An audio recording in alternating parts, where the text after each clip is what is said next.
านบ่ ยังอายุน้องเพิ่นน่าจะอยู่15-16 ปีนี่แหละพี่น้องเอาไอ้กลับกันเด้อให้บายๆเฮ็ดได้บ่บายๆนี่เฮ็ดเด้อบายๆเฮ็ดเด้อ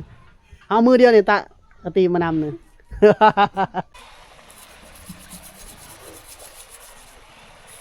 ผู้สาวเพิ่นมาล้างถ้วยพี่น้องล้างถ้วยล้างหม้อเอาเฮือนจะอยู่ฝั่งใดล่ะถ้าได้เฮือนเจ้านะ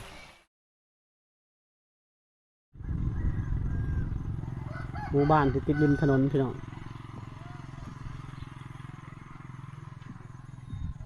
หมู่บ้านนี่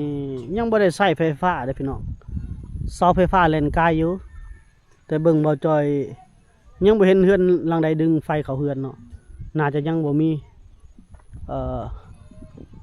หม้อแบงบ่หรือว่าใดๆเนาะพี่น้องเนาะโอ้ได้ยินเสียงตำเขาตำพุ่นเนาะเดี๋ยวบ่จอยจะเลาะเขาไปตำพุ่นมื้อนี้คนไปลกมันหมดพี่น้องเอามันขึ้นรถ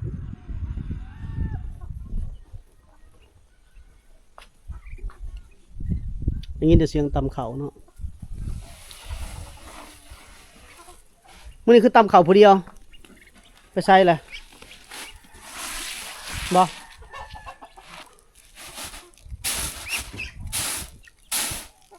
เอ้ยเจ้าไปใส่ชิแลเนี่ยโอ้ผู้สาวเด้อพี่ไปรถพ่วงไปลกมันเอ้ยเพิ่นไปลกมัน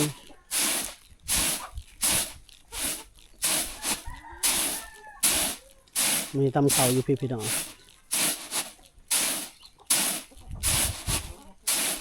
สาวลาวในชนบทพี่น้องโอ้เราตำสิแล้วเนี่ยเราจนพัดแล้ว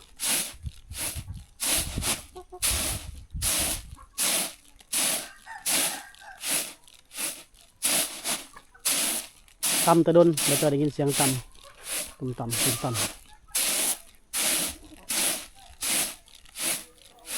มีน้องเรามีเอื้อยเราอีกคนหนึ่งพี่น้อง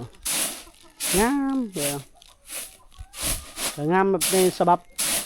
ชนบทเนาะสาวลาวในชนบทพี่น้องสาวลาวชนเผ่าก็จะประมาณนี้แหละ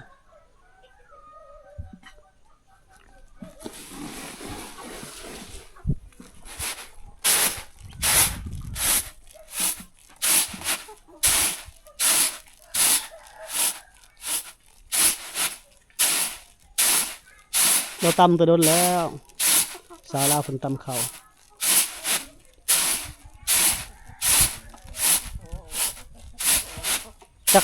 จักอะไรสื่อเราลืมละแล้วก็สื่อเจ้านะคอยลืมละบ่ฮะซุ่มเนาะนางซุ่มกับซ้ำมันเป็นลกมันแหละพี่น้องยังแต่ซุ่ม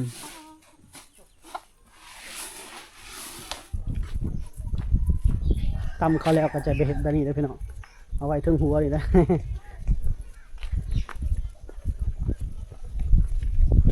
นำน้องสาวคนก่อน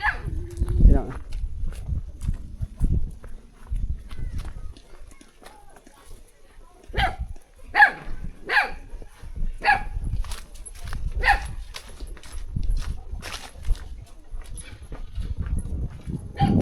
พยายามลบกล้องให้เพิ่นกำลังอาย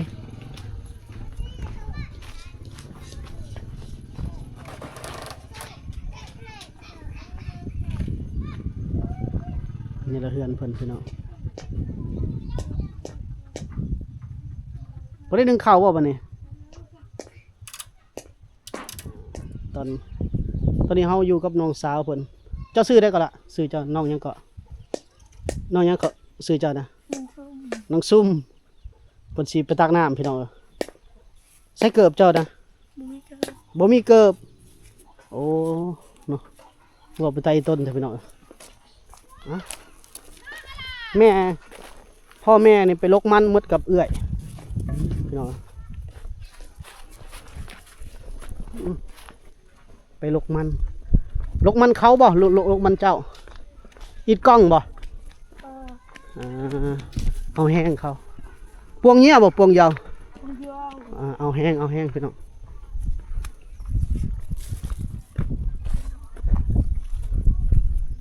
น้องคนนี้เพิ่นบ่ค่อยให้ได้ถ่ายได้พี่น้องเพิ่นรักอายแต่ได้มาแล้วเขาพยายามขอถ่ายเพิ่น ก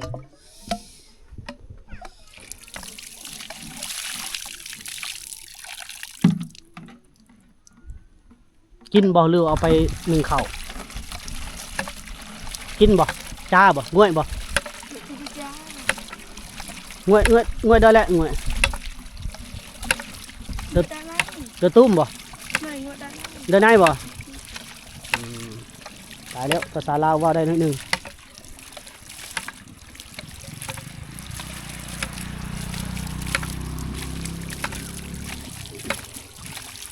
ตัวหลายเพิ่นจะเว้าเป็นแต่ภาษาชุมเขาแหละ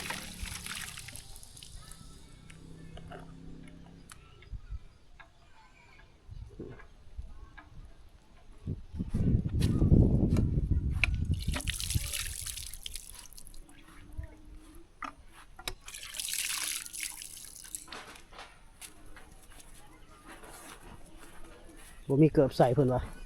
ย่างตีนเปล่าเลย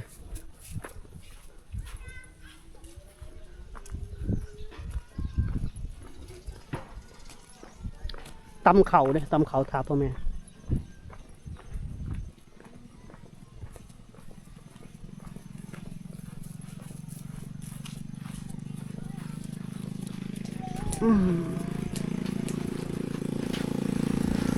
อยู่เฮือนผู้เดียวเนาะแม่ไปลกมันพอไปลกมันเราตื่นเต้นพี่น้องเอื้อยก็ไปบ่อยู่ผู้เดียวตำเข่านึ่งแล้วบ่เข่า ย่านบ่นี่บ่ย่านอ้ายบ่โชไก่กินข้าวเลยโอ้ไหลแห้งโพดโอ้เพื่อนเพิ่นหลังน้อยพี่น้องน่าสงสารเด้อน้องเพิ่นก็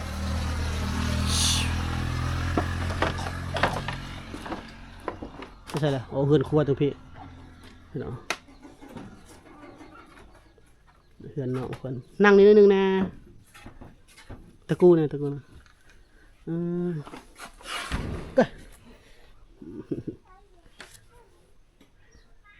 กินยังมื้อแรงปืนกันต่อจ้ามีบ่เนี่ยกินมื้อแรงนี่เพิ่นอ้ายเพิ่นเอาอ้ายบ่อ้ายถ่ายนี่อ้ายบ่รักอ้ายบ่บ่อ้ายบ่ลบกล้องเนาะกลางคืนจะนอนใส่กลางคืนนี่เฮือนเพิ่นอยู่นี่พี่น้องมื้อแรงนี่นอนใส่มื้อแรงนี่นอนนี่บ่ตะบึ้นเบะดงยาว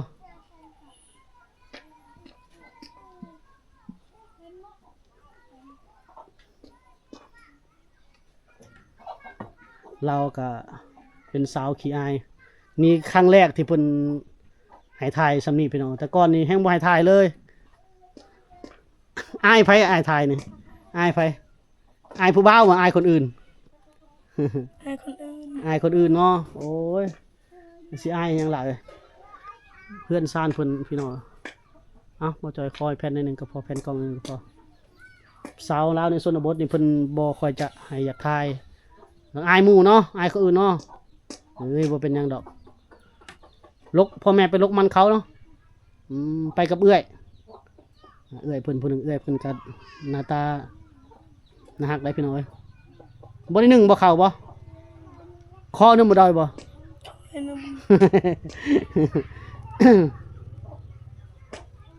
ถามเพิ่นกินข้าวกินน้ำเพิ่นบ่ได้นั่นเลย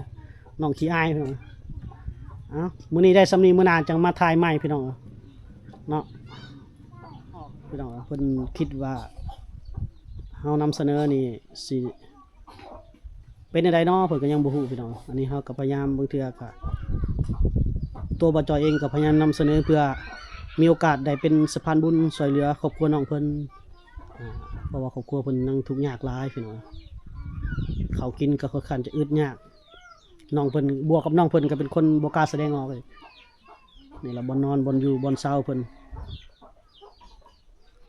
ยังรอถ่าเอื้อยเพิ่นมาอยู่ไปอาบน้ำอยู่ใส่อาบน้ำนี่น้ำบาดาลบ่น้ำห้วยน้ำห้วยอ๋อจักโมงไปอาบน้ำห้วยตอนแรงๆบ่ตะบือเกะบ่ตอนค่ำพี่น้องจะคนไปอาบน้ 4 คน 4 คน ไปกับหมู่เนาะบอก FC ใหม่ซื้อเจ้าได้เก็น้องหยังเก็ นางซุ่ม นางหยังเก็ นางซุ่ม นางสุ่มพี่น้องสุ่มกับซ้ำเนาะเอามื้อหน้าจังมาอัปเดตเพิ่นใหม่เด้อพี่น้องเด้อยิ้มๆแน่จะตาก็เด้อมื้อนี้นึ่งข้าวเลยเนาะยังแต่บ่ได้เฮ็ดกินเนาะตาจาอยู่บ่บื้นคือตาจาแล้วแวนี่แหละพี่น้องเพิ่นนี่อยู่เฮือนเป็นน้องอยู่เฮือนท่าพ่อแม่นี่ไปลกมันไปเอาแห้งเนาะส่วนน้องเพิ่นนี่มันจะตำข้าวตักน้ำนึ่งข้าวนึ่งแล้วข้าวเนาะน้องซุ่มเนาะ น้องซุ่มเอื้อยเพิ่นน้องซ้ำพี่น้องนี่บริเวณเฮือนเพิ่นก็จะปลูกผักพร้อม หดแล้วผักนะบ่ได้หดบ่มื้อนี้มันยังภาษาเจ้าเอิ้นว่าหดผักนี่ลัวบัดบ่ รัว นายตะบึนลัวบ่ รัวนุ่ม ลัวนุ่มใส่คือยังแห้งอยู่โอ้ลก ถามเพิ่นว่าหดผักแล้วบ่หดแล้วเราอะค่อยๆเนาะพี่น้องเนาะค่อยๆมาจอบมาถ่ายเพิ่นเพราะว่าน้องเพิ่นบ่กล้าแสดงออกนี่โมเมนต์บูดนี่โมเมนต์ยังไงพี่น้องย่านบ่ ยังอายุน้องเพิ่นน่าจะอยู่15-16 ปีนี่นะพี่น้องเอาไอ้กลับกันเด้อให้บายๆเฮ็ดได้บ่บายๆนี่เฮ็ดเด้อบายๆเฮ็ดเด้อเอามือเดียวนี่ตะตีมานำนี่ เอาบายๆเด้อบายๆนี่บายๆนั่นล่ะบ่เพิ่นมาล้างถ้วยผู้ล้างถ้วยกับผู้อาบน้ำพี่น้องภาพบรรยากาศในชนบทท่านนั้นกับผู้แซ่ผู้สาว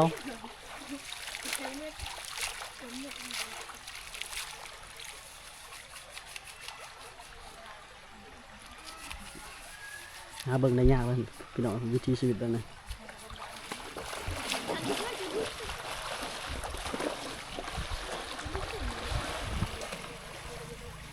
โอ้โหเราอาบน้ำคักกันเลยบ่เย็นบ่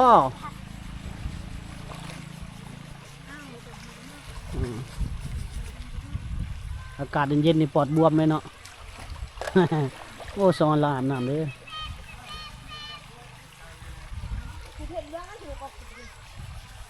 ตอนนี้ผู้สาวคนล่างถ้วยล่างจานเนี่ยเนาะ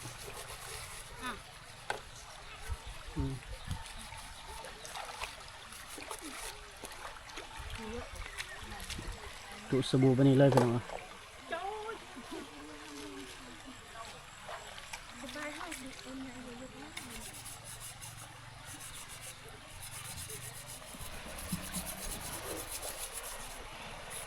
ผู้สาวเพิ่นมาล้างถ้วยพี่น้องล้างถ้วยล้างหม้อเอาเฮือนจะอยู่ฝั่งใดล่ะทางใดเฮือนเจ้านะบ่ทางพุ่นบ่ซื้อได้ก่อนเจ้านะ นางเทน ฮะ นางเทน นางเทนมาเทิม เทน เทนโอ้ ยังเป็นผู้สาวได้เนาะบ่ละยังเป็นผู้สาวได้เนาะยับเข้าใกล้ๆกันยังบ่มีแฟนบ่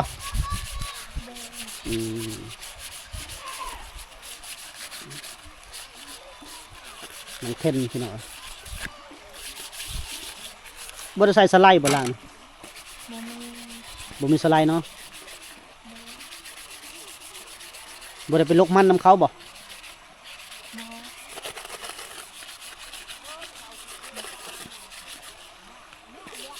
ล้างถ้วยแล้วตำแล้วเข้ามานี่ ถามว่าตำเข้าแล้วบ่ ตำแล้ว ตำแล้วก็ตอบว่าตำแล้วล่ะเนาะ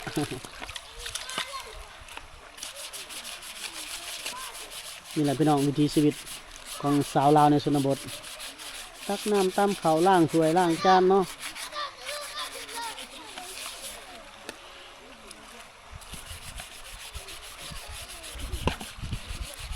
ไปใส่เบิดละผู้สาวอยู่ในบ้านเจ้านี่ไปใส่เบิดละ บ่ฮู้ บ่ฮู้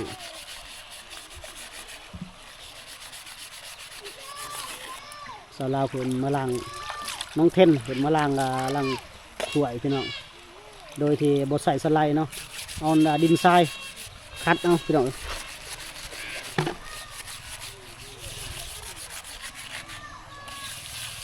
ใส่แฟบเอาบ่หรือว่าใส่แฟบเอาบ่ ใส่แพ็ค แฟบเอาเนาะสบู่แฟบส่วนละ มันก็ออกคือกันพี่น้องมื้อนี้เฮามาบ่ทันเห็นน้องเราตำข้าวน้องเราตำข้าวแต่เว้นพุ่น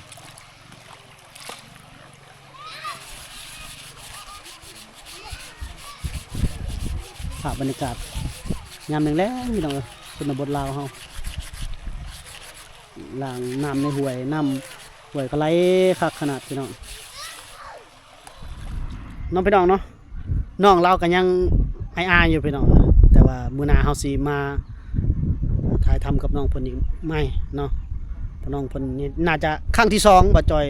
แต่บ่จอยพยายามถ่ายเพิ่นนี่น่าจะ 2-3 ปีละพลิกไปพลิกมาอยู่เนาะน้องเขาบ่กล้าแสดงออกพี่น้องมื้อหน้าจะมาแวะถ่ายน้องเพิ่นใหม่อีกเนาะนี่แหละเรื่องราววิธีความเป็นอยู่พี่น้องสาวลาวแน่แล้วก็ชนบทแน่เนาะฝากกดไลค์กดแชร์ให้บ่าวจอยพาเที่ยวอยู่เด้อพี่น้องเด้อเนาะชมวิถีชีวิตบ้านป่าเนาะในชนบทลาวเนาะพี่น้องเนาะพาเที่ยวแน่พาเลาะแน่พาชมบรรยากาศยามในชนบทยามหนาวแน่เนาะพี่น้องเนาะเดี๋ยวเราจะพาพี่น้องเลาะต่ออีกนิดนึงเนาะ